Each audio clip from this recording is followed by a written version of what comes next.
I knew our company was headed straight into a legal incinerator the exact second Julian Vance, the CEO's 32-year-old son, stapled a laminated slogan poster over our federal compliance display wall. The poster read, "Safety is a vibe," printed in hot pink bubble font. Julian did not even bother to align it properly with the structural wall studs. He slapped it on crooked like a toddler hanging macaroni art at preschool. The edges immediately curled under the buzzing fluorescent lights, while our official Occupational Safety and Health Administration log, required by federal law to remain visible to all employees, was yanked down from its brass mounts and left face down on my desk like a dead fish.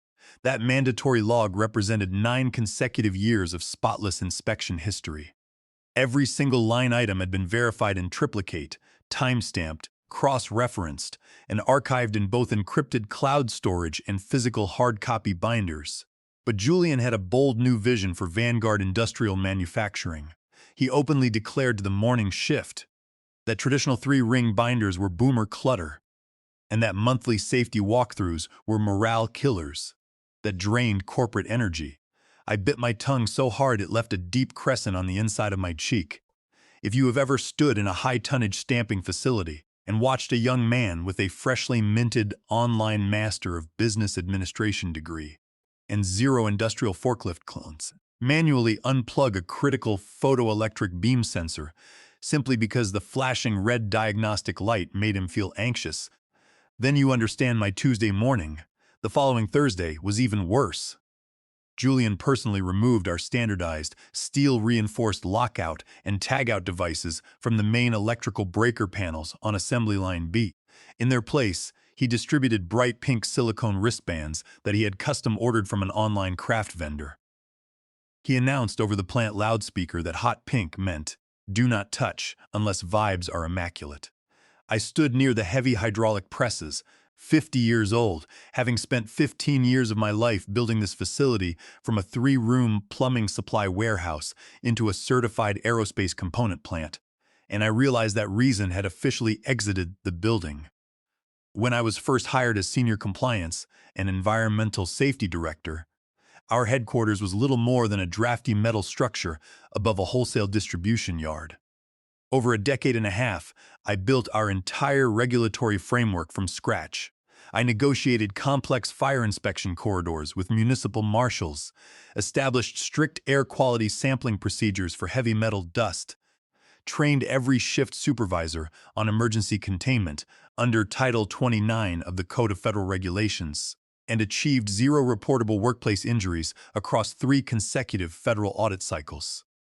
My physical documentation binders were legendary across the regional manufacturing belt.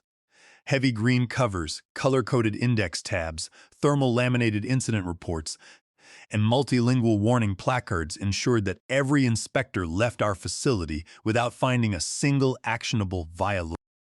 However, sustained regulatory success becomes boring to corporate executives, especially when the Chief Executive Officer, Harlan Vance, decides it is time to groom his son for senior executive leadership. Julian arrived at our plant like a storm of high-priced cologne and trendy jargon. His resume was a glossy 4-page color brochure filled with buzzwords like paradigm disruption, agile culture shifting, and energetic synergy. During a mandatory all-hands assembly in early spring, Harlan Vance stood on the main warehouse riser and announced that Julian would be joining Vanguard as Executive Vice President of Operational Excellence. That newly fabricated title gave Julian complete managerial authority over facility compliance, safety protocols, environmental oversight, and plant operations. In short, Julian was handed my entire life's work on a silver platter. The executive leadership team referred to this takeover as a strategic leadership integration. They informed me that my new role would be advisory, tasked with helping Julian harmonize our legacy procedures with his modern operational philosophy. It felt precisely like being asked to construct the scaffold for your own execution.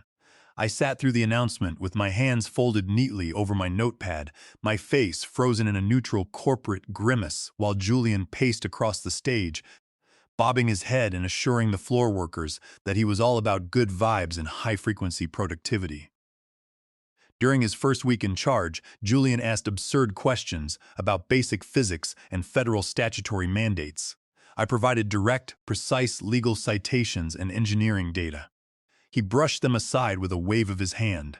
By the second week, his arrogance shifted from harmless ignorance to active destruction.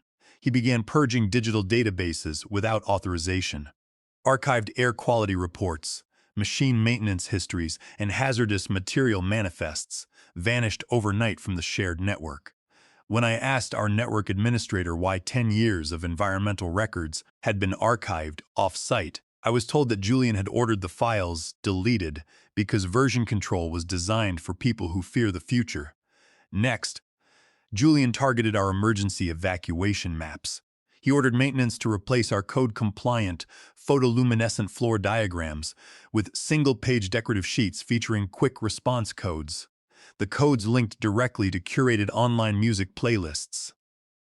When the assistant municipal fire chief conducted an unannounced walkthrough, he stared at the quick response poster on the main stairwell for 2 full minutes before turning to me and asking if our corporate leadership had lost their minds. I could only offer a tight, professional nod. By the end of the second month, Julian stopped consulting me altogether.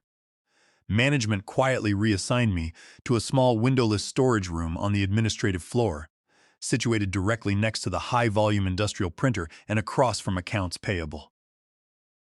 My official title was changed from Senior Compliance Director to Legacy Integration Specialist. Julian began referring to me in executive meetings as the archive guy. There is a specific form of corporate humiliation that does not scream. It simply settles over your shoulders like cold, damp insulation. Shift supervisors stopped stopping by my desk. Internal chat channels dried up. My master administrative network privileges were quietly revoked one by one. I did not throw a tantrum. I did not file an angry internal complaint with human resources. I did not storm into Harlan Vance's corner office to demand respect. Instead, I remained impeccably polite, arrived at 7 o'clock every morning, and watched. Julian possessed that terrifying brand of reckless arrogance that only wealthy children born into privilege can afford. When a person like that is handed absolute operational authority over high-voltage machinery, explosive pneumatic lines, and toxic chemical storage, regulatory disaster is a mathematical certainty. And because liability always attaches to the named corporate officer on paper, I knew that my most important job was keeping a flawless record of his downfall. The first major legal breach occurred on a Tuesday morning in early May. Julian walked into the central document control room, holding our master confined space entry log. That thick green binder contained 5 years of science atmospheric testing permits, continuous air monitoring printouts, entry supervisor verifications, and hazardous energy isolation records required under Federal Safety Standard 1910.146. Julian held the binder up during his weekly stand-up meeting, as if it were a biohazard. He declared to 40 warehouse workers that the binder represented corporate anxiety and structural fear. He announced that effective immediately, employees entering subterranean utility vaults would no longer be weighed down by atmospheric clearance forms. Instead, they would rely on an informal peer trust system. Before the meeting ended, Julian threw the binder into the heavy industrial shredder hopper near the break room. I waited until the break room emptied out at noon, retrieved the shredded remnants from the waste bin, placed them in a sealed archival envelope, and documented the exact timestamp, location, and individuals present. That was the day I initiated Project Secondary Record, which I internally referred to as the ARC. 2 days later, Julian targeted our high-voltage warning signage. Out went the rigid, high-visibility aluminum plaques that clearly marked our 480-volt electrical distribution panels, overhead crane corridors, and automated robotic welding cells. In their place, Julian installed custom foam core boards featuring pastel fonts and absurd slogans such as "Spark Joy, Not Sparks," and "Buzz Safe." Not sorry. I stopped in front of one of these pastel boards mounted right beside a heavy hydraulic press station. Owen, a senior tool and die specialist who had worked at the plant for 12 years, walked up beside me wearing his safety glasses. He stared at the pastel board for a long moment, wiped grease from his thumb, and asked me if the company was trying to get someone killed. I told him to keep his personal pocket log updated, sign nothing that lacked a formal engineering stamp, and make sure his personal lockout padlocks remained on his belt at all times. The real tipping point came on a humid Thursday morning. I arrived at the plant wearing my steel-toed work boots and protective gear for our mandatory monthly facility audit. That walkthrough was essential for verifying crane cable wear, emergency eye wash pressure, fire extinguisher charge levels, and machine guarding integrity before the morning production line spun up.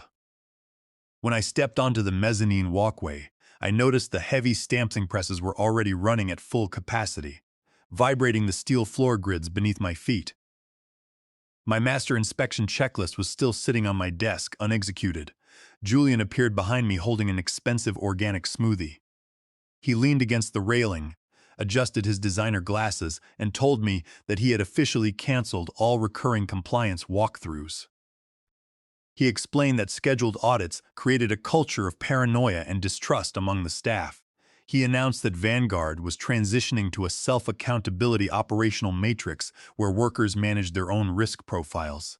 I looked at him, feeling the heavy thrum of 50-ton hydraulic rams slamming down 20 feet away, and asked him if he had consulted our legal counsel regarding federal general duty requirements under Section 5 of the Occupational Safety and Health Act of 1970.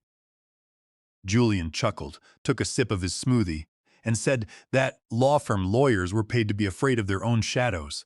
He told me that modern manufacturing required bold agility, not legal hand-wringing. That was the precise moment I understood that Julian was not merely a poor manager. He was an active corporate hazard, a walking regulatory liability wrapped in a tailored suit. And because Harlan Vance had signed off on Julian's authority, the entire executive board was marching blindfolded off a cliff. The following afternoon, Human Resources permanently relocated my desk to the administrative floor next to a broken copier between two faded motivational posters displaying soaring eagles and the word "success is a mindset." Nobody addressed the move to my face. Harlan Vance avoided eye contact in the hallway. Brenda, the Human Resources manager, suddenly became extremely busy whenever I walked past her glass office. Julian replaced our structured safety portal with a chaotic cloud folder titled Vibe Drive-Ups, containing unorganized documents with names like Cool Forklift Rules, Final Version 2, and Emergency Procedures Martin but Fun. I opened the folder one afternoon and found a photograph of a junior technician standing inside an elevated scissor lift 20 feet above the concrete floor, with the mandatory perimeter guardrail completely removed, and Julian had digitally placed a smiling emoji over the missing barrier. The file was titled Lift Picture Good Vibes. I immediately took a high-resolution screenshot of the file properties, logged the server IP address, printed 3 copies, and filed them into my off-site dossier. Julian believed he had effectively neutralized me. What he failed to comprehend was that 15 years of managing industrial compliance meant I knew every bolt, wire, permit, and legal vulnerability in that facility. I had personally drafted every standing operating procedure. While Julian gave glossy speeches to new interns, I quietly assembled my secondary evidence file. Every evening after 5 o'clock, I documented every policy removal, recorded every unverified equipment modification, and saved every warning email sent by floor technicians. I purchased a high-resolution portable scanner, backed up all data to dual encrypted drives, and maintained a hard copy ledger with handwritten timestamps. I placed 1 complete copy of the dossier inside a water-resistant lockbox in the trunk of my sedan, and I mailed a second sealed copy to my neighbor Clara, a retired postal inspector. One afternoon, Julian strutted past my cubicle, tossing a leather baseball. He stopped in my doorway, looked down at my desk, saw me updating maintenance logs, and smirked. He told me to go alphabetize something in the storage closet. I looked up from my papers, met his eyes calmly, and offered no argument. I simply nodded once, marked my ledger, and said, "Of course, Julian." That was the final warning I ever offered him. From that exact second onward, I ceased all attempts to advise or correct management, transitioning entirely into a silent recorder of inevitable catastrophic failure. The tension within the facility reached a boiling point by mid-June. Julian announced at an executive staff meeting that he was hosting an exclusive investor safety tour for a group of private equity partners who were evaluating Vanguard for a potential $40 million capital infusion. He claimed that traditional manufacturing plants looked dark, dangerous, and oppressive to modern venture capitalists. To combat this, Julian ordered the warehouse crew to repaint the main concrete aisleways, remove high-visibility yellow floor boundary striping, because the color clashed with his brand aesthetic, and disconnect the audible backup alarms on 6 electric forklifts to reduce ambient noise during the tour. Lyle, a veteran forklift operator with 18 years of clean driving service, walked into my small administrative cubicle on Wednesday morning holding his hard hat. He told me that Julian had threatened to terminate him on the spot if he refused to operate his forklift without the mandatory reverse audible horn. Lyle asked me if I could sign a safety exemption form, protecting him from personal liability under state labor standards. I looked Lyle straight in the eye and explained that my sign-off authority had been stripped by executive order 6 weeks prior.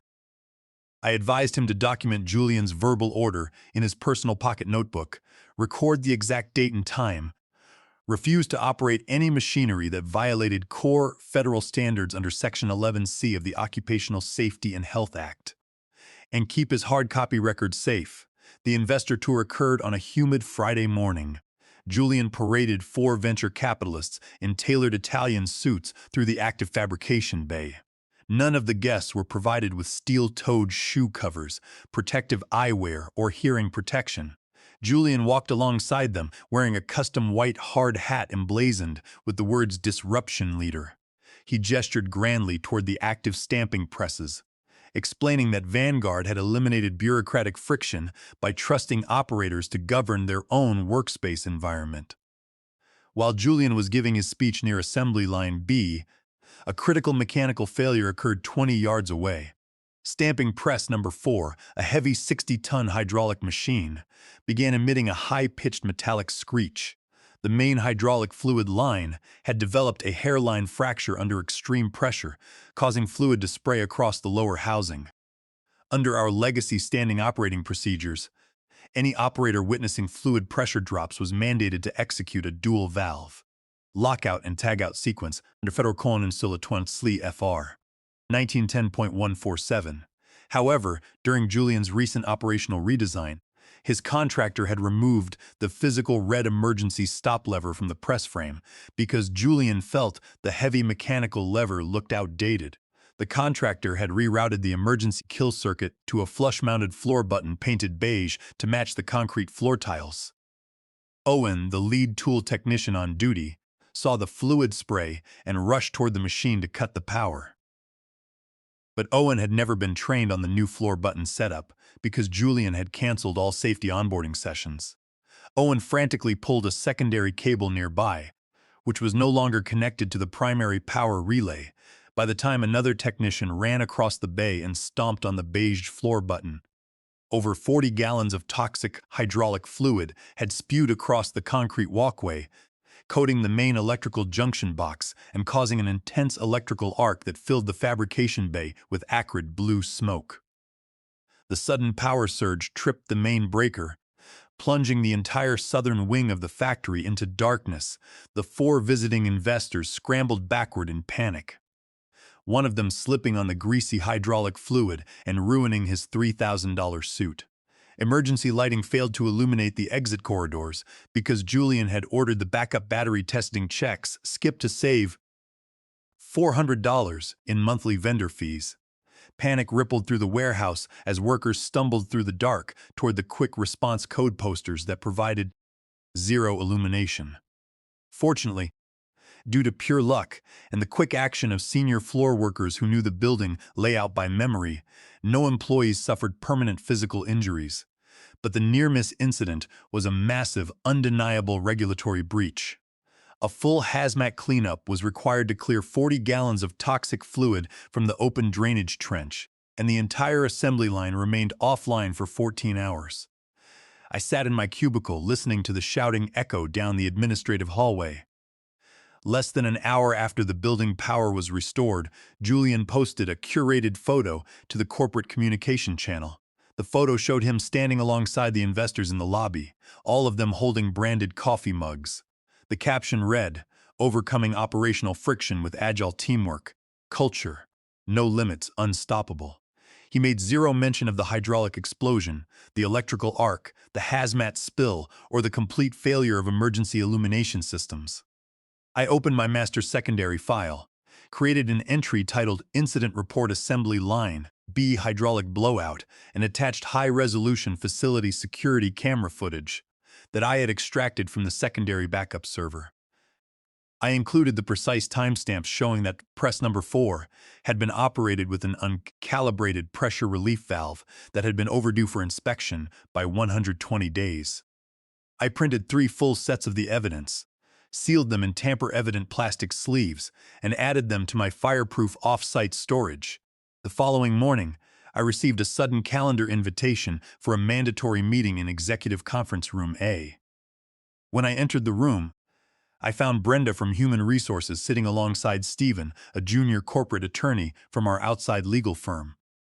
Brenda wore a strained, overly sympathetic expression, while Stephen sat with an open legal pad, clicking his pen repeatedly. Brenda began the conversation by stating that management was conducting a routine review of recent floor events and wanted to ensure that all legacy documentation accurately reflected team contributions. Stephen leaned forward, looked at me over his glasses, and asked if I had maintained any operational sign-off logs for Assembly Line B during the preceding quarter. I recognized their maneuver instantly.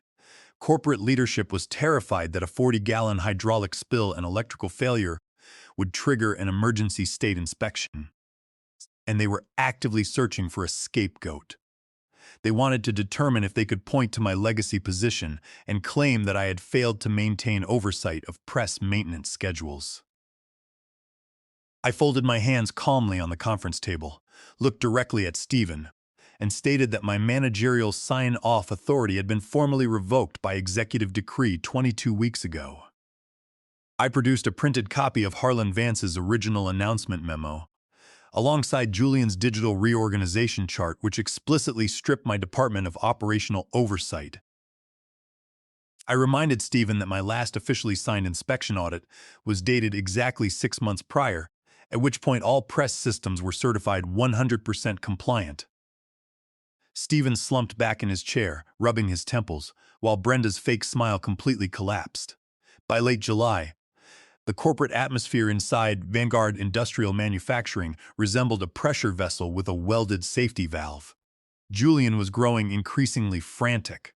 The $40 million venture capital deal was stalling because the investment firm's due diligence auditors demanded a verified, certified federal safety readiness declaration before finalizing the equity release.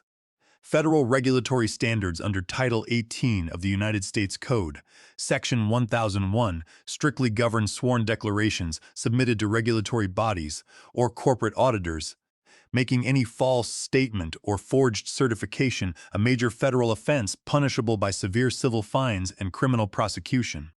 Julian possessed neither the technical knowledge nor the legal documentation required to pass a legitimate federal safety audit. Over the preceding 4 months, he had systematically dismantled every compliance structure in the plant. Expiration dates on 8 major industrial pressure vessels had lapsed. Mandatory air quality monitoring for hexavalent chromium in the welding bay had been abandoned for over 90 days. Hazardous chemical inventory manifests were missing, and over 30 equipment modification permits lacked professional engineering stamps, rather than conducting the arduous work of bringing the facility back into legal compliance. Julian chose the ultimate shortcut. On a quiet Wednesday afternoon, while I was away from my desk taking my scheduled lunch break, Julian utilized his master administrative server access to enter my archived Human Resources employee profile. He located an electronic scan of my official state engineering stamp and my official digital signature, which I had used years prior to execute formal environmental filings. Julian exported my high-resolution signature file, pasted it onto a newly fabricated Federal Safety Readiness Certificate, and backdated the document by 3 weeks. The forged certificate explicitly declared under penalty of perjury that Vanguard's manufacturing facilities had undergone a comprehensive 30-day safety audit, that all hydraulic presses and electrical arrays complied with federal standards, and that Senior Compliance Director Martin Vance had personally inspected and approved all operational protocols. Julian printed the forged declaration, bound it inside a sleek leather presentation binder, and submitted it directly to the lead auditor of the investment firm, while also uploading a copy to the federal regulatory portal to satisfy annual reporting mandates. He then hosted a celebratory executive lunch in the main conference room, boasting to Harlan Vance and the board of directors that he had single-handedly streamlined the compliance workflow and achieved 100% audit readiness in record time. I discovered the forgery less than 24 hours later. A routine automated receipt from the Federal Regulatory Document Portal landed in my secondary administrative inbox, confirming the successful submission of document registration number 8492, titled Sworn Annual Safety Readiness Attestation. I logged into the portal system, downloaded the filed document, and saw my name, my engineering registration number, and my digital signature stamped at the bottom of a document filled with blatant falsehoods. My hands did not shake, my heart rate did not spike. I felt a profound, crystal-clear stillness settle over my mind. Julian had crossed the line from corporate negligence into active federal fraud. By forging my professional signature on a sworn regulatory declaration to secure a $40 million commercial investment, he had handed me the absolute master key to his complete legal destruction. I immediately printed 3 high-resolution copies of the forged filing. I opened my personal master ledger and recorded the exact server upload timestamp, the Internet Protocol origin address identifying Julian's office computer, and the system file metadata showing that the document had been created under Julian's user credentials.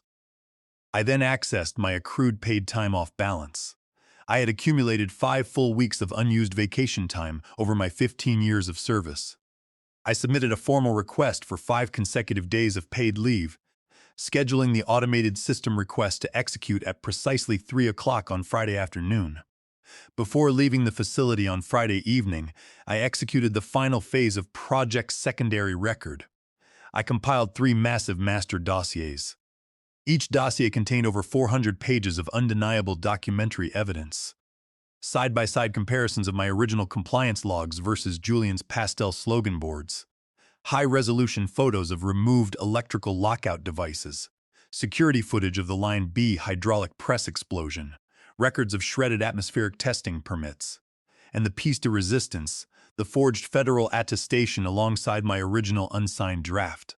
The first master dossier was sealed in a heavy, water-resistant postal container and dispatched via certified mail directly to the regional office of the Federal Occupational Safety and Health Administration, accompanied by a formal whistleblower complaint filed under Section 11C of the ASH Act. The second dossier was sent via tracked courier to the State Attorney General's Division of Financial and Environmental Crimes. The third dossier remained securely locked inside my personal fireproof box at home, with a duplicate copy held by my neighbor Clara, under explicit instructions to deliver it to federal authorities. If I failed to check in by a designated date, on Monday morning, while my 5-day paid leave officially commenced, I did not stay home to rest. At 8:00 m, I drove to a small commercial diner located directly across the highway from Vanguard's main entrance. I ordered a hot cup of black coffee, took a booth next to the front window, and placed my personal notebook on the table beside my coffee mug. At precisely 9 o'clock, a crisp silver sedan bearing federal government license plates pulled into Vanguard's visitor parking lot. 3 individuals stepped out of the vehicle. Senior Federal Inspector Walter Rhodes, accompanied by 2 armed federal regulatory enforcement officers carrying heavy leather document folios. I took a slow sip of my black coffee and watched as the federal agents walked through the front entrance of Vanguard Industrial Manufacturing. Inside Vanguard's administrative wing, the morning began with Julian attempting to film a promotional video for his personal social media channel. He had set up a ring light and a tripod in the main hallway, preparing to broadcast a live stream titled Empowered Compliance. He wore a tailored navy blazer over a crisp white shirt, completely unaware that his world was about to collapse around his ears. Federal Inspector Walter Rhodes did not wait for the receptionist to announce his arrival. He bypassed the security turnstiles, flashed his official federal credentials, and marched directly down the central corridor toward the executive suite. Two regional enforcement officers followed closely behind, carrying formal administrative search warrants and site shutdown orders issued by the federal district court. The lobby fell into dead silence. Corporate employees froze at their cubicles as Inspector Rhodes pushed open the heavy oak doors of the central boardroom. Inside, Harlan Vance was sitting at the head of the table alongside Julian, Brenda from Human Resources, and Stephen, the outside corporate counsel. They were reviewing marketing slides for the upcoming venture capital deal. Julian jumped up from his chair, adjusting his blazer, and attempted to deploy his standard politician grin. "Good morning, gentlemen," Julian announced smoothly. "Welcome to Vanguard. If you are here for the facility tour, I must ask you to check in at the front desk so we can provide you with our branded visitor badges." Inspector Rhodes did not smile. He placed a thick black leather folio on the mahogany conference table, opened it slowly, and pulled out a certified copy of the forged Federal Safety Readiness Declaration. "I am Federal Inspector Walter Rhodes," he announced in a voice that cut through the room like an industrial saw. "We are executing an unannounced federal facility audit and statutory investigation under Title 29 and Title 18 of the United States Code. We have received sworn evidence of widespread safety violations, environmental reporting fraud, and criminal document forgery." Harlan Vance's face turned pale. He looked at his son, then at Stephen. "What is the meaning of this?" Harlan demanded, his voice trembling slightly. "We are a fully certified facility. Our compliance team submitted our annual attestation last week." Inspector Rhodes turned the forged document around so it faced the executive team. "Who is the named safety officer of record who authorized and signed this federal document?" Julian straightened his posture, puffed out his chest, and smiled proudly. "That would be me," Julian stated with absolute confidence. "I am Executive Vice President of Operational Excellence. I oversee all safety and compliance models for this company."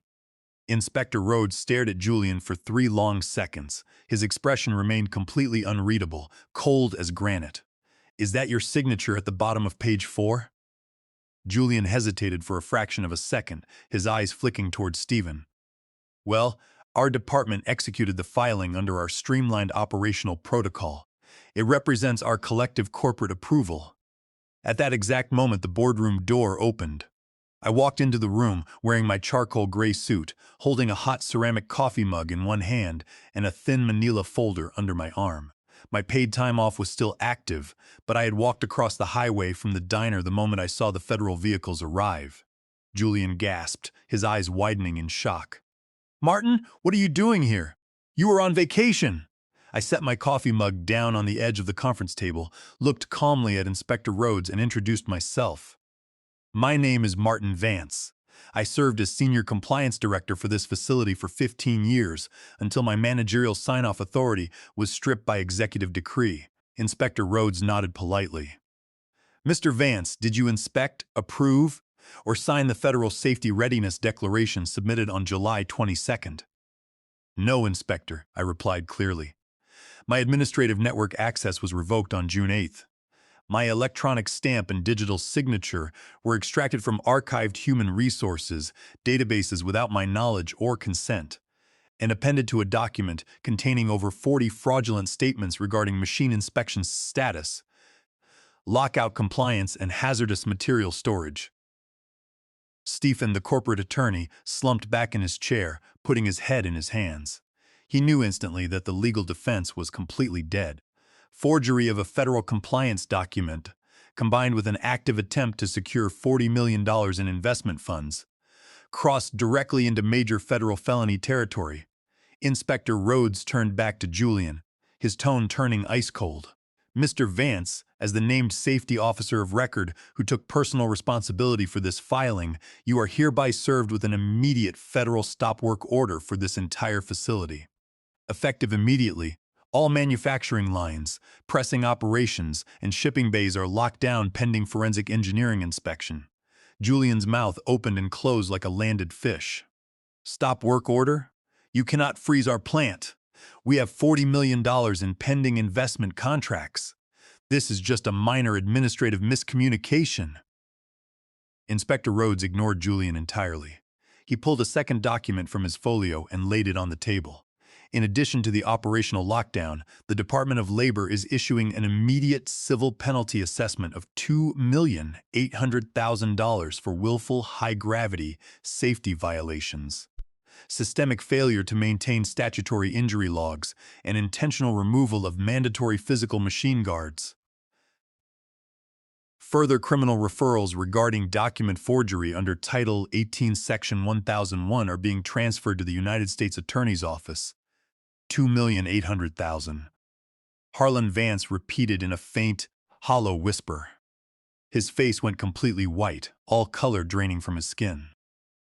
The financial penalty, combined with the complete shutdown of production and the total cancellation of the $40 million venture capital deal, meant that Vanguard Industrial Manufacturing was effectively bankrupt. Harlan turned toward his son, his eyes filled with sheer horror and betrayal. He gripped the edge of the table, his chest heaving as he gasped for air. "You told me you had everything under control," Harlan choked out, his voice breaking. "You told me Martin was just being paranoid." Julian stood frozen, his confident posture completely shattered, his hands trembling violently as he stared at the $2,800,000 penalty notice resting on the polished wood table. His brand-new tailored suit looked ridiculous, his trendy buzzwords completely useless against the crushing weight of federal statutory law. Inspector Rhodes signaled to his enforcement officers, who immediately began placing official red federal shutdown tags on the main electrical control panels and administrative doors. I picked up my ceramic coffee mug, took a slow, satisfying sip of black coffee, and looked Julian directly in the eye. "Overkill," I said softly, my voice echoing across the silent boardroom, "is what keeps people alive." I turned on my heel, walked out of the boardroom, and stepped into the morning air. Behind me, the factory was completely quiet. The heavy hydraulic presses were still, the conveyor belts had stopped, and the silence of absolute legal accountability reigned supreme.